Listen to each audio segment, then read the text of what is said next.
السلام عليكم، مرحبا بكم اخوتي في فيديو جديد.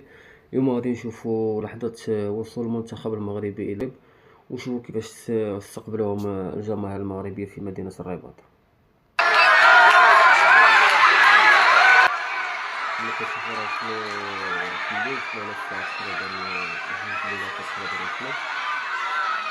كما كتشوفوا هنا اللاعبين كيكونوا جماهير، وهنايا جماهير كاملة تقريبا تيحيوا الغرب. ولا ما سمعت بهاد الاخبار كنبقاو ديالهم اكثر. هنايا كما كتشوفوا هاد كانوا نازلين من الطائرة، هنا المدرب وهبي والحكيمي ابراهيم دياز وبون. هنايا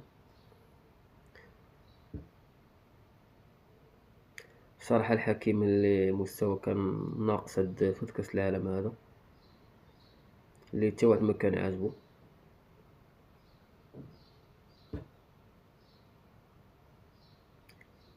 ماشي مشكل، فيها خير.